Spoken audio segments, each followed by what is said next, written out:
thank all of you for coming out.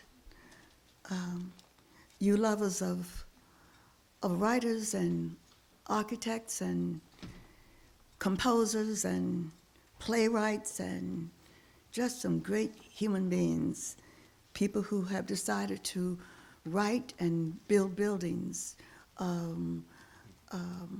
people who have decided to walk their justice words, their justice buildings, right? Their justice eyes around the world. It is always, I'm coming back, not in the winter, I'm coming back, coming back just to be able to sit at a dining room table with some of the artists, because you learn so much about your work. Got to hear that. Some of you who say, I only want to be around poets, you're an idiot if that's the case, right? You know, you want to be around those other people who have other visions, right? Who see poetry in a building and will give it to you, right? Who will see poetry, in a story, and will give it to you. Will see poetry in a painting, right? That morning sun, that evening moon, whatever, and will give it to you. I just want to thank MacDowell Colony. When this came to me, I used to know at some point when I got it, I told our dear sister Nell where I was at the time, but I was completely shocked. It just reminded me so much of when I got the award from the sisters.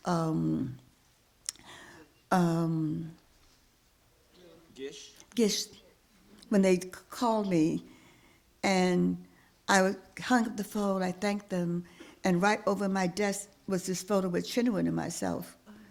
And Achebe had gotten that award many years ago, and he called me one day and said, Sonia, will you come to this award, and will you please say something nice about me? And I realized that Chinua didn't understand the difference between American humor, right? And so I said over the phone, oh, I don't know if I can figure out anything nice to say about you, Chinua. Then I heard the silence. I said, oh my God, Sonia, you and your New York humor, you and this black humor. And I said, no, Chinua, no, I was kidding. He said, oh. I would never forget that, right? And I said, not only would I say something nice about you, but I'll even sing it up on that stage for you. And so when they said that to me, I stopped and I threw a kiss at the photo with the two of us. I said, my dear brother, he said to me later on as we were eating, one day you will get this award. And I said, now you know what I write, don't you? And he didn't say anything, he kept eating, right? And at the end, he said, no, Sonia, you will get this award. And then I said, in the conversation, I said, oh, thank you very much, right? And when this happened, I saluted him and said, my dear brother, thank you for putting that out into the universe. And I want to thank MacDowell for putting this out into the universe.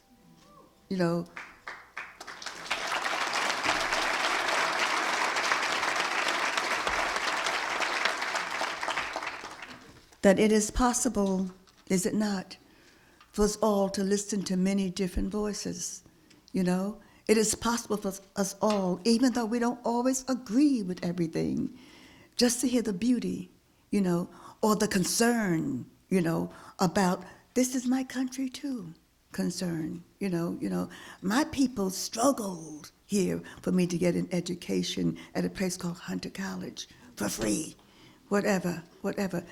This is what this is all about, for us to be here together, to look at each other's faces, to say simply, like that little girl said when they were talking to her little black girl, she said, we is here. I love that. We is here, and we is here together. So you can drop all those little secret smells that you had. This is a country that we have decided to make what it should be finally, after all these years.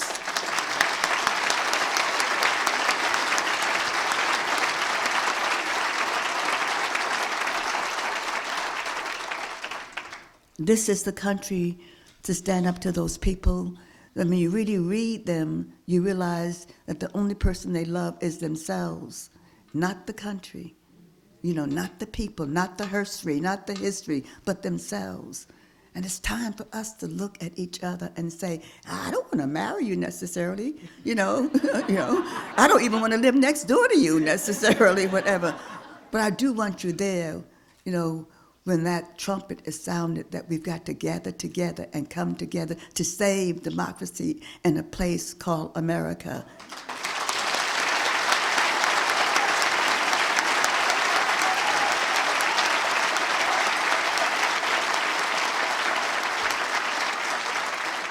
So I want to thank you, MacDowell Colony, Brother Andrew, Brother Philip, Sister Nell, Brother David, Brother Brett. Thank you.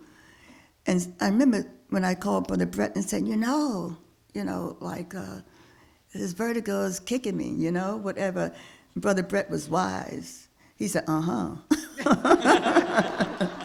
then I said, but I'll be there. Make no mistake about it. If I got to walk it, I'll be there instead of driving it. And the artists and writers, Jamaaladeen, Brother Walter, I have a deep love affair with this brother, that every now and then I call him and I say, hey, how you be? Talk, tell me what you're doing. Just tell me what you're doing, whatever. And then he begins to tell me what he's doing. And he said, I finished that book in 45 days, and I cry. Not because of joy, I cry, but I said, oh my God, if I could learn that also too, we could be there together. This is genius. This is my friend. This is my brother. This is a person who is listening when I have just cried, when some dear friend has died. And I said, whom am I going to talk to? And I haven't brought it up with him. So who will I call like I used to call some of these poets at 4 o'clock in the morning? So you got to hear what I just wrote, right, And she said, oh, God, Sonia, do you know it's for... I said, yeah, but you woke me up the other night at 3 o'clock in the morning. Get your cigarette. I know you're still smoking. And just listen. I'm not asking you to tell me if this is good. I want you to hear where I was when I wrote this, where we all are when we wrote. And I remember reading that, I'm still trying to find those people that I can call at 4 o'clock in the morning who will not curse me out, okay, at all, because that is what I miss now,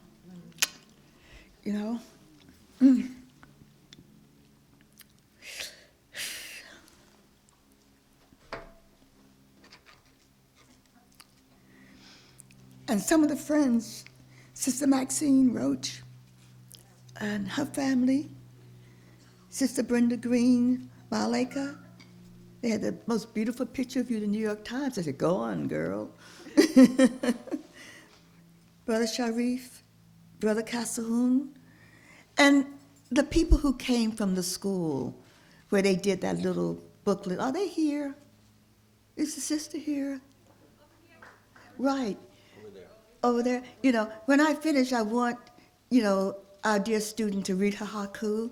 Because, I was, when I came in, I was having this long conversation with Ms. Vertigo saying, you don't have to travel with me every place I go, whatever. I have a TV room in my house, you can stay there. And a library that you can go in there and pretend to read, evidently, and just take over the entire house while I'm gone. But I do want to thank you for coming out.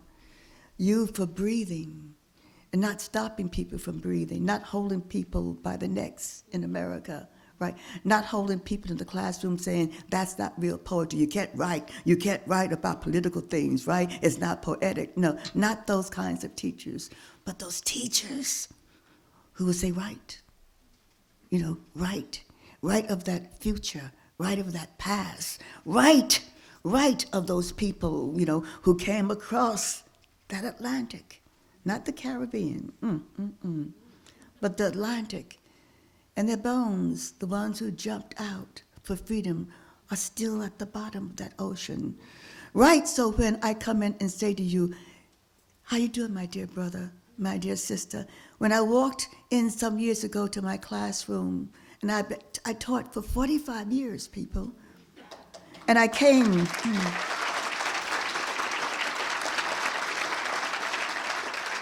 And to my classroom and said, good morning, my brothers and sisters.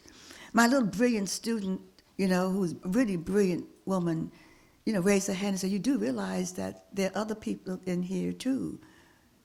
I said, yes. I said, what are you saying? Well, you said brothers and sisters, and you understand there are other people in here besides us. I said, yeah, I do. I said, you understand too, don't you? That when I teach in here and what you're learning, that we're all brothers and sisters, right? Yeah, I understand that, but, you said, good morning, brothers and sisters, I said, I sure did. I said, thank you, my sister. And let's thank all the brothers and sisters in this classroom who dared against advice from our English department about taking Sanchez's classes because she only teaches politics, And I said, yeah, the politics of great writing. Yeah.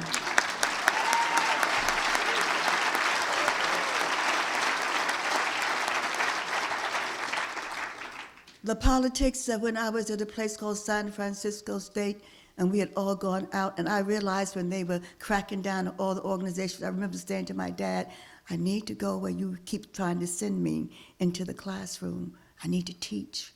My father was a teacher and a musician.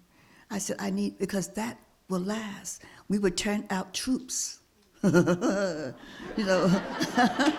troops of people, with information, right, and they'll go out and keep it going. Ain't that something? I know I did. Ain't that something? I even said, ain't that deep? Just listen to that. And that's what we have done. 45 years of having someone challenge me in a classroom, walked into the classroom because the department said, all you people who are full professors, you need to share in the teaching of, like the comp classes. And so there we were. Can you imagine after all those years being put back into a comp with 25 students, which meant every weekend you were marking some composition. I went, whoa, right. Is that so? Right. So I walked into the classroom, a classroom of one woman in there and all white males. So I wrote my name on the board. I turned around and said, you know what? If you don't want to stay in this class, I'll let you go in 1 week. Stay for 1 week and see if you can listen to what I'm saying. You might want to stay, okay? Just whatever. Just let me know. I'll sign you out. I'll go with you and bogart it with the other, you got to take this person in, whatever. And I used humor in that classroom. I used humor to bring them with me. You got to hear that. I said to them, my brothers. I never forget when I said my brothers to them. One sister sitting there, right? One of the guys stood up and said, I'm going to go home and curse out my father. I said, no, we did that. Nothing came from that at all. But go home and hug your father. Go home and teach your father. Go home and say to him, look, Dad, look how I am turning out in this world. Just look at me. I am much more human now.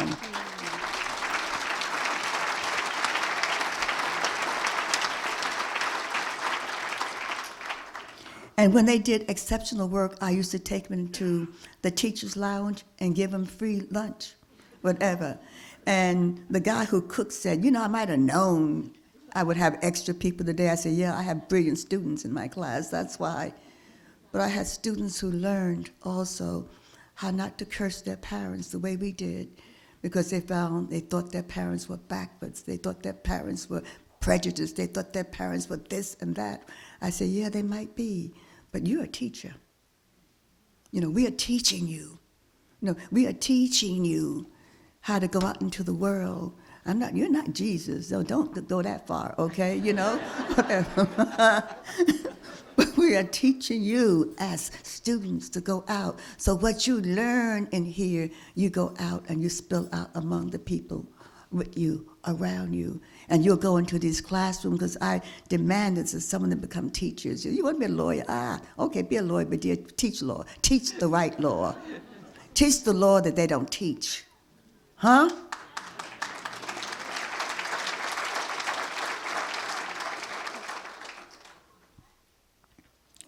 "45 years.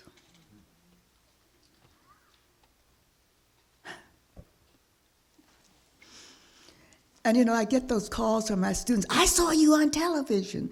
I said, "How'd I look?" "You look good, you look good, I said, "Yeah, I was up all last night, trying to finish that bloody speech for all of y'all, right? I said, "It doesn't come as easily as it used to come."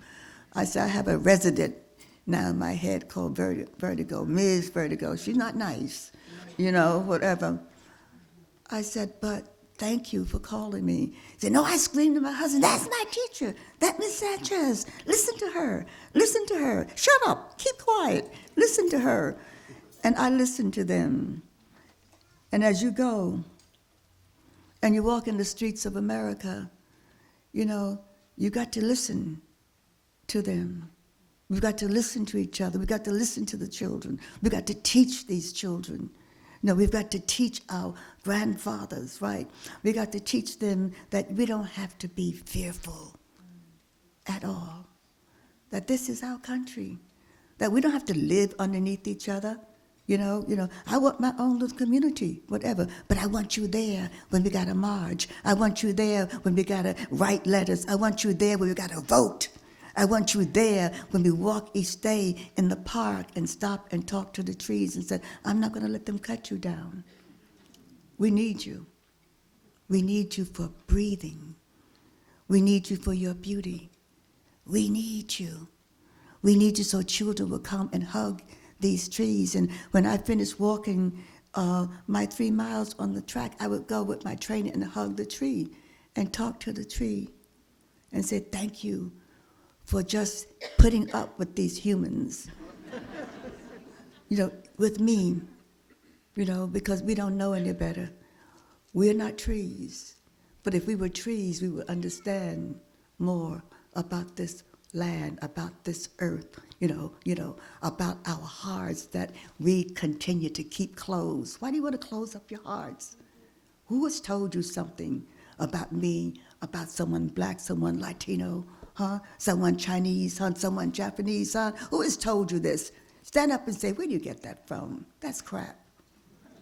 What I do know is that we are all humans on this earth, that we are trying to make sure you remember that humanity, that we walk upright as human beings and answer the most important question of what does it mean to be human? Not pretty, not handsome, not a great basketball player, great baseball player, No, what does it mean to be human? And unless we answer that question, there will not be another century. I guarantee you that. There will not be another century. That is a question that must be looked squarely in the face now, period. And so I hope all of you, is it too late to read my speech? Just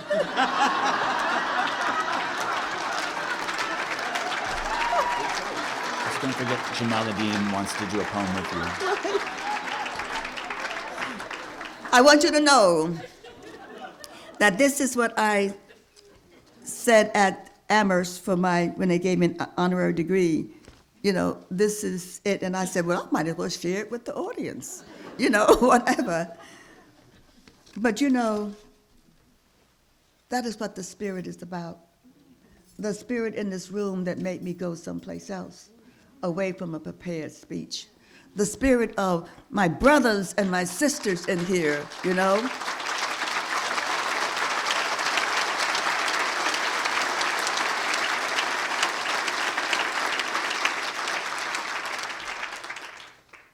who are saying, every morning you get up, I write a morning haiku. Instead of, doing those little exercises in that bedroom, I do a morning, I have the little, I sleep with little pads, that's where my life, I sleep with a pad and a pen right next to me, I said, Yeah. And I lean over and I write a morning haiku. That's my meditation. That makes me go out into the world and say, I will not hurt anyone. I will not kill anyone. Now, you see, for some of you young people, because sometimes I correct you, you think I'm trying to harm you.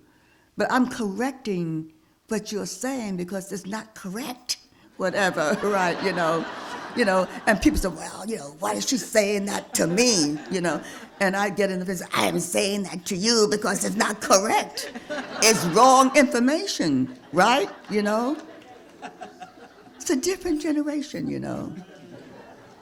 I remember when Queen Mother Moore, when Sister Margaret, when Sister Gwen, when Brother Sterling, when people actually corrected me on the stage, when I came off, they kind of said, Sister Sonia really meant blah, blah, blah. I didn't go, whatever.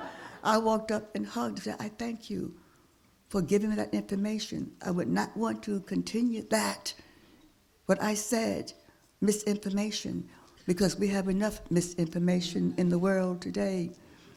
But you, my brothers and sisters, must begin to identify this misinformation. You can't lean back on your eyes and say, well, why do I have to say something about it? Because it's a world that needs to be saved. It's a planet that is on its way out right now unless we begin to gather up the eyes and the hands and the mouths of people with ideas about how do we save this bloody planet. Oh, those billionaires are tired of us. We'll put them in one of those, we'll send them up to outer space to the moon. Whatever.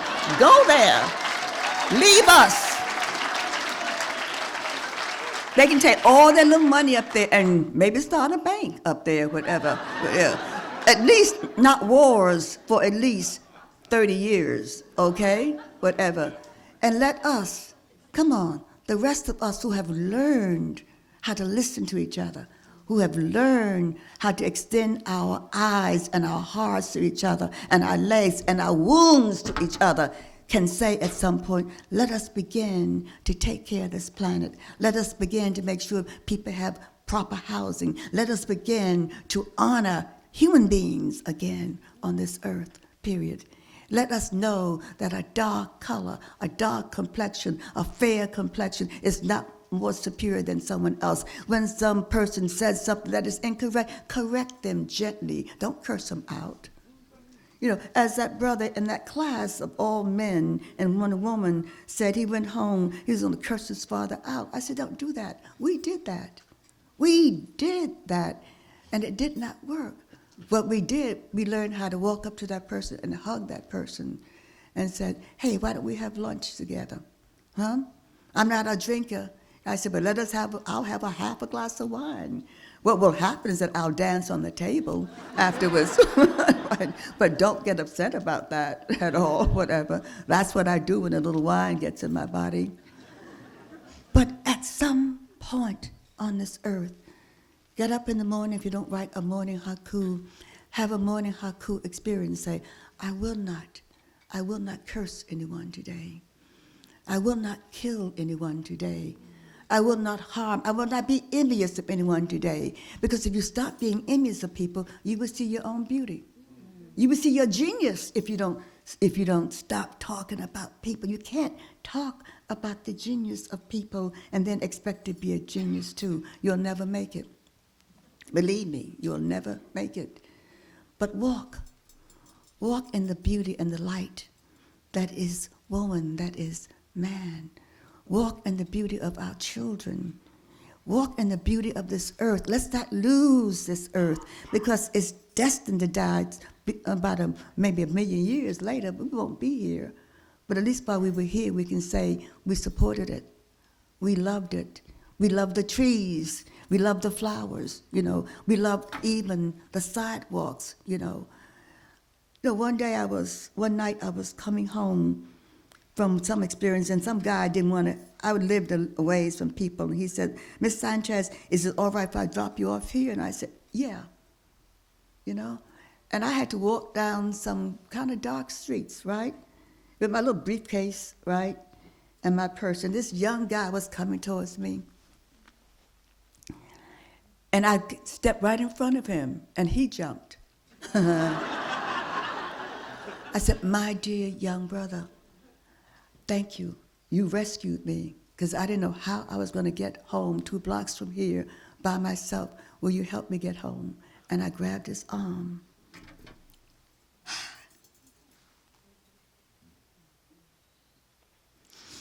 And we began to talk. I said, what do you do? He said, I don't have a job. I said, what do you do? What do you want to do? I don't know. I like working with flowers. I said, I teach a temple. Maybe you could go and help plant the flowers. He said, you could get me a job. Hear that?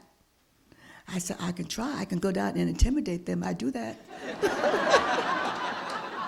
They see me come and say, what do you want now, Miss Sanchez? You know? Just the school. And he came and sat on the steps.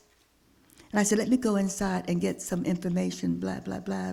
And this number I want you to call. And I remember my son, Mungu, came out and said, someone's sitting on the steps. I said, yeah, that's a young brother I picked up coming home. He said, you want me to stand in the doorway? I said, I think it's okay. I think he needs a job. But above all, he needs to talk to somebody. Above all, he needs to see, when he sees a female outside, he needs to protect her and not hurt her. Above all, he needs to see another human being. And if we act in a human fashion, the next time he sees me, he will move in a human fashion too. You know that, and I know that. And so I came out with the address and telephone number. I said, I'll call and tell him, what's your name? I wrote it down. I said, my dear brother, do you need a ride home?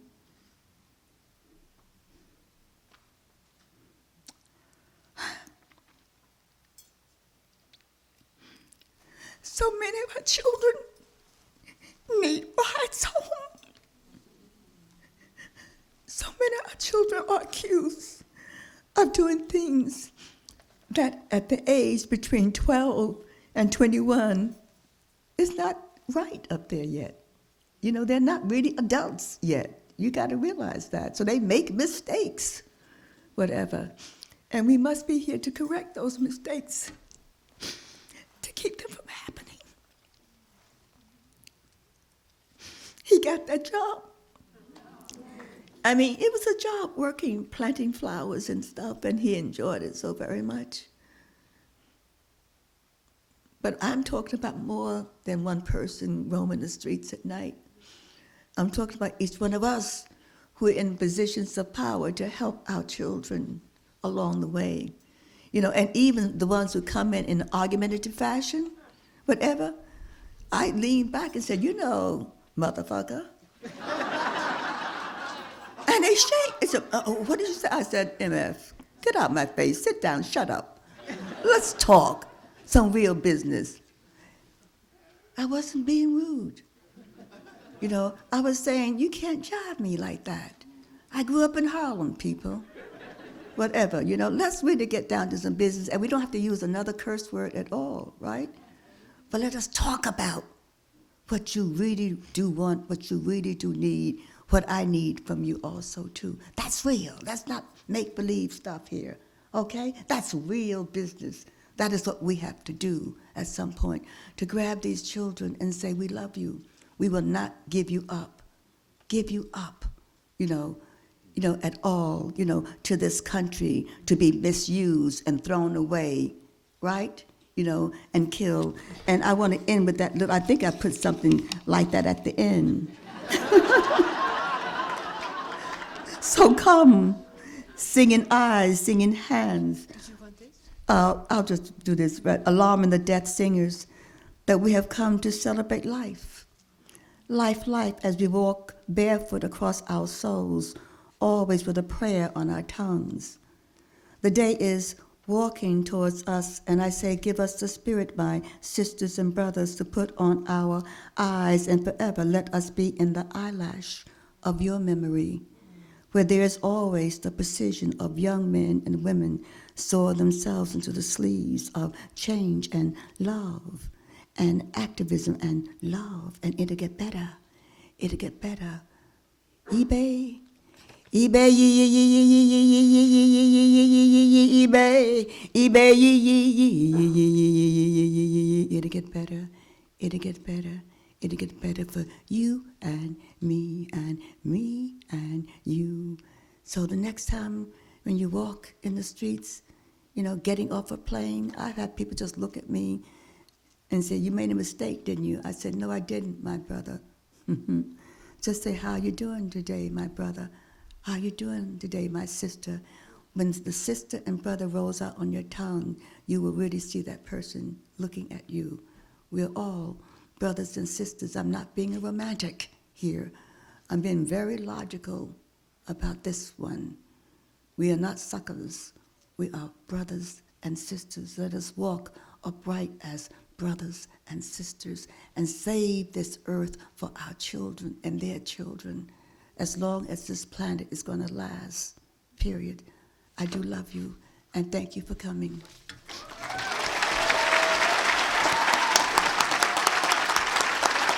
Thank you. Thank you. Shall I call Jamaaladeen up to do? Yeah. Okay. Thank you.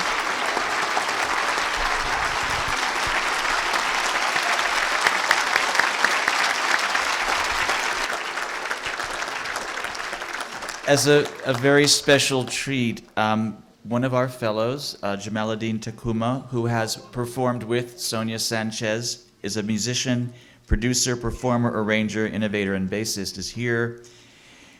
Jamaaladeen has always stretched the mold of what and how a bassist is supposed to play. He has simply redefined his instrument's artistic potential, constantly touring the planet since the age of 18. Jamaaladeen contributes to the music scene worldwide.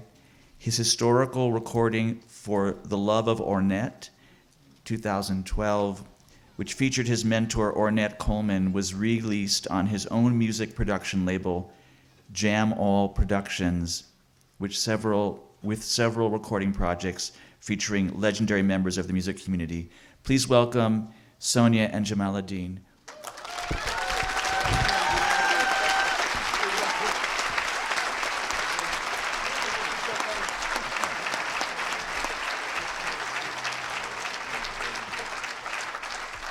Thank you. Just to plug in his bass. But Okay. I want you to realize that we artists are very organized. And so when it was suggested, I said, oh, good, we're going to rehearse. So we're rehearsing right now.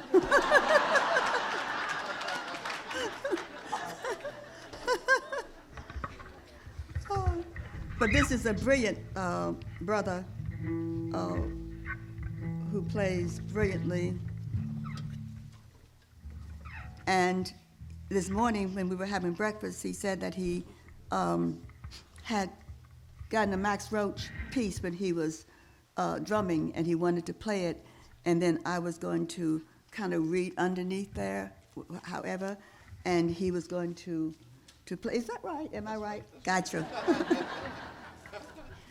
You get to be what am I? What am I, around 80? You get to be 86, right? You're not too sure every now and then, right? Oh.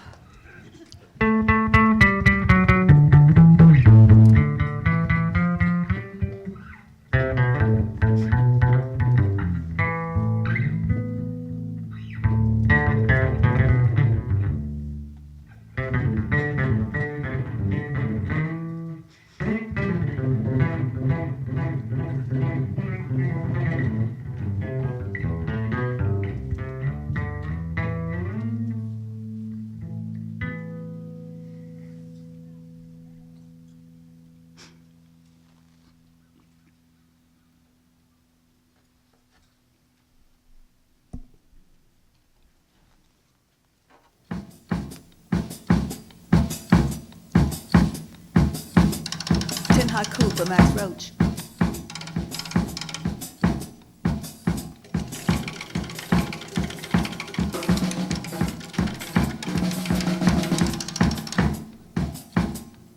Nothing ends.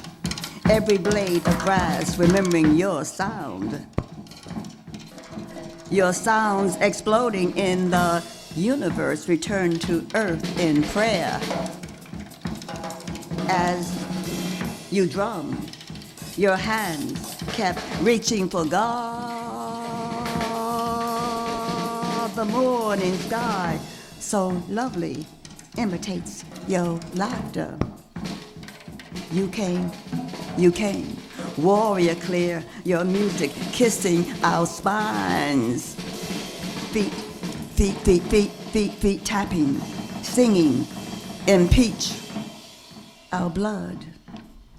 You came, drumming sweet life on sails of flesh, your fast feet rising, riding, the air settles in our bones, your drums, soloing our breaths into the beat, unbeat, until the beat, unbeat, until the beat, unbeat, until the beat, unbeat, until the beat, beat, beat, beat, beat, beat, beat, beat, beat, unbeat, unbeat, unbeat, unbeat, unbeat, unbeat, unbeat, unbeat, unbeat, unbeat, unbeat, your hands shimmering on the legs of rain, your hands shimmering, shimmering, shimmering, shimmering on the legs of rain. Hands of rain, hands of rain.